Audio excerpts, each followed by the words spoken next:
Hamas going back, and the United States is going to own it. ফিলিস্তিনের গাজার উপর দখলদার ইসরায়েল সামরিক আগ্রাসন চালাচ্ছে বলে সেটিকে দখলে নিতে চান Donald Trump. The Gaza Strip, which has been a symbol of death, been very unlucky place for a long time. মার্কিন প্রেসিডেন্ট ওই অঞ্চলকে দখল করে সেটিকে ফ্রিডম জোন ঘোষণা করতে চান। বৃহস্পতিবার মিডল ইস্ট সফরের তৃতীয় দিনে কাতারে এমন মন্তব্য করেছেন প্রেসিডেন্ট ট্রাম্প। তিনি জানিয়েছেন গাজা নিয়ে তার একটি পরিকল্পনা আছে, যদি তিনি তা সফলভাবে সমাধান করতে পারেন তবে গর্বিত হবেন। খবর AFP'র। ট্রাম্প বলেছেন, আমার কাছে গাজা নিয়ে একটি আইডিয়া আছে, আমি মনে করি এটা বেশ ভালো। আমেরিকাকে বিষয়টি নিয়ে ভাবতে দিন এবং এটিকে একটি মুক্ত অঞ্চল বানাই, এটিকে ফ্রিডম জোন বানাই।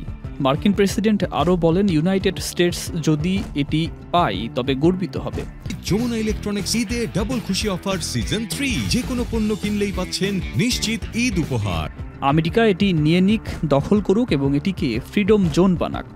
এর আগে সফরে তিনি আঞ্চলিক নিরাপত্তা ইস্যুতে ট্রাম্প আরও ইরানের বিরুদ্ধে কঠোর হুঁশিয়ারি উচ্চারণ করেন।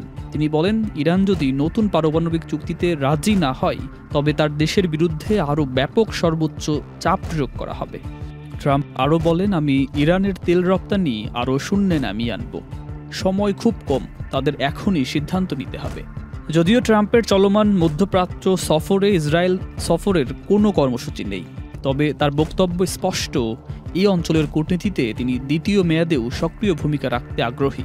তবে গাজা যুদ্ধের কারণে ইসরায়েল সৌদি সম্পর্ক স্বাভাবিক করার আলোচনা বর্তমানে স্থবির হয়ে আছে।